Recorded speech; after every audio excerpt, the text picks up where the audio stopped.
해오름교회 성도 여러분 안녕하십니까? 서상배 목사입니다. 오늘은 사도행전 26장 11절에서 18절 말씀으로 가시체라는 제목으로 말씀을 전하겠습니다.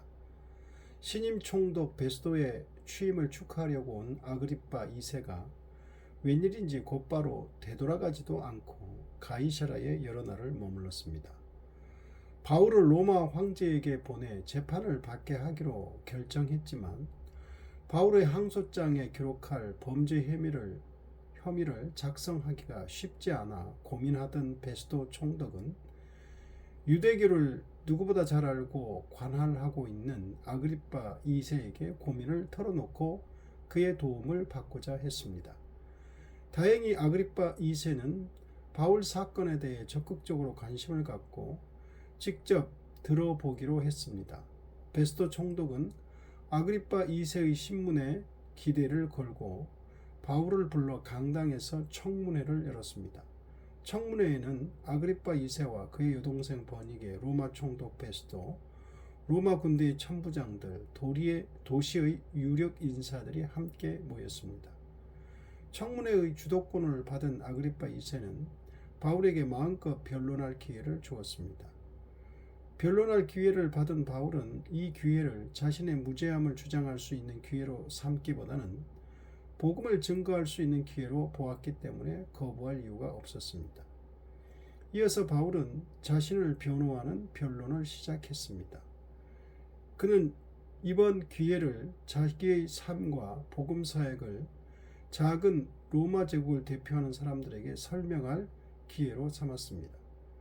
먼저 바울은 자신이 아그리빠 왕에게 유대인이 자신을 고발한 이 사건에 대해 설명할 기회를 얻게 된 것에 대해 매우 다행하게 여긴다고 인사말을 했습니다. 왜냐하면 유대교를 믿고 유대교를 관할하는 아그리빠 왕이 유대인의 모든 풍속과 문제를 잘 알고 있기 때문이라고 합니다. 바울은 지난 2년 동안 아그리빠 왕처럼 유대교를 잘 아는 사람에게 변호할 기회를 간절히 소망했습니다.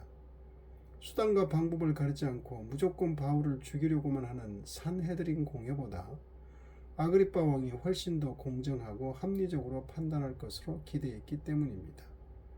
과연 아그리빠 왕은 바울에게서 범죄 행위를 찾아주기를 바라는 베스도 총독에게 도움을 줄까요? 아니면 공정하고 합리적인 판단을 기대하는 바울의 기대를 들어줄까요? 바울은 오늘 본문 26장 4절에서 18절까지 자신의 길고 자세한 간증을 합니다. 자신의 삶과 회심 그리고 복음 사역을 설명합니다. 그 내용은 크게 네 가지로 요약됩니다. 첫 번째, 바울 자신은 유년 시절부터 유대교에서 보냈다고 합니다. 이 내용은 자신의 뿌리는 유대인으로 평생 유대인으로 살아왔다는 것입니다. 바울을 어릴 때부터 곁에서 지켜본 사람들은 그가 유대교의 가장 보수적인 율법을 지키는 종파인 바리새인으로 생활했다는 것도 확인해 줄 것이라고 합니다. 두 번째, 바울은 예수님을 만나기 전에 유대교를 위한 열심으로 누구보다도 열심히 교회를 핍박했다고 합니다. 세 번째, 그런데 교회를 핍박하려고 다메섹까지 가는 도중에 예수님을 직접 만나서 회심했다고 합니다. 회심 후 예수님께서 바울을 유대인들과 이방인들에게 복음을 전하라고 보냈다고 합니다.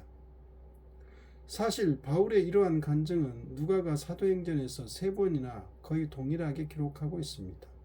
사도행전 9장, 22장, 그리고 오늘 본문인 26장에서입니다. 사도행전을 기록한 누가는 왜 이렇게 거의 동일한 내용을 길고 자세하게 3번씩이나 반복해서 기록했을까요? 명확한 것은 누가는 이 사건을 매우 중요하게 다루고 있다는 것입니다. 사도행전은 부활 승천하신 예수님이 보내신 성령님의 역사로 사도들을 통해 복음이 전 세계로 전파되어 교회가 세워지는 과정을 기록하고 있습니다. 특히 이 과정에서 가장 크고 중요하게 쓰임을 받은 사도는 바울입니다. 그런데 바울은 예수님이 직접 3년 지상사역을 하실 때 부르신 12제자 중 하나는 아닙니다.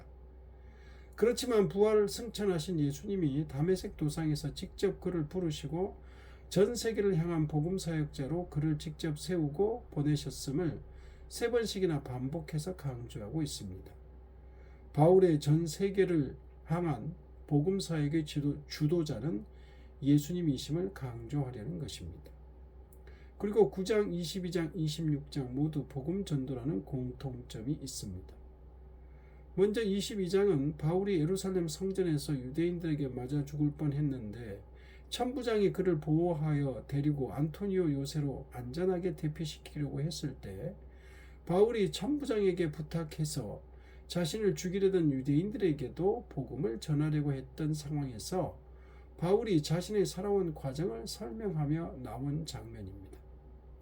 26장에서도 아그리빠 왕과 귀족들에게 복음을 전할 기회를 얻었을 때 한 간증입니다. 마지막으로 9장에서도 예수님께서 바울을 부르신 목적이 이방인들과 임금들과 이스라엘 자손들에게 예수 이름을 전하게 하려고 했다고 합니다. 누가는 사도행전의 내용이 예수복음 전파의 과정과 교회가 세워지는 과정을 다루고 있습니다. 그래서 그는 이미 1장 8절에서 이를 분명하게 못 박았습니다. 사도행전 1장 8절 오직 성령이 너희에게 임하시면 너희가 권능을 받고 예루살렘과 온 유다와 사마리아 땅끝까지 이르러 내 증인이 되리라 하시니라. 이 말씀은 사도행전의 전체 내용을 축약하여 명확하게 보여주고 있는 것으로 한마디로 말하면 예수복음 전파입니다. 그래서 바울이 회심한 사건을 3번씩이나 반복해서 강조하는 것 같습니다. 누가는 이렇게 바울의 회심 이야기를 3번씩 기록합니다. 그런데 아주 세밀한 차이가 조금씩 나타납니다. 9장과 22장과 다르게 오늘 본문에서 제시하는 새로운 디테일은 5가지 정도가 있습니다. 첫 번째, 태양보다 더 밝은 빛이 하늘에서 내려왔다. 두 번째, 바울뿐 아니라 함께한 사람들도 하늘의 빛이 둘러 비췄다. 세 번째, 바울과 일행 모두 땅에 엎드렸다. 네 번째, 하늘에서 들려오는 음성은 히브리어로 말씀하셨다.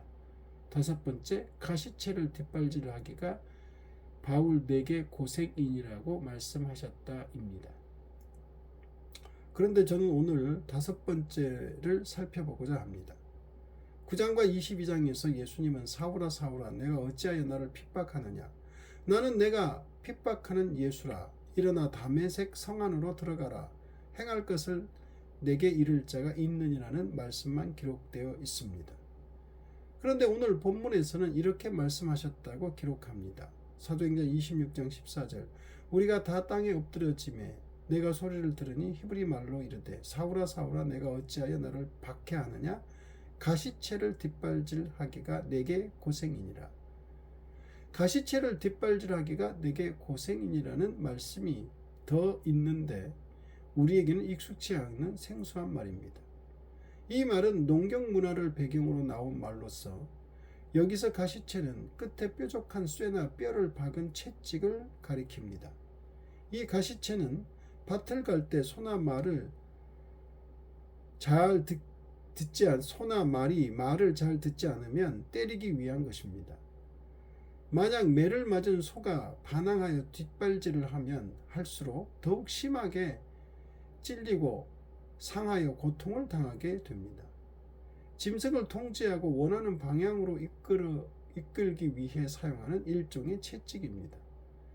이 말은 당시에 널리 알려진 속담과 같은 것으로 본래적 의미는 신을 대적하는 행동이 어리석고 무모하여 불가능하다는 것을 가리킵니다.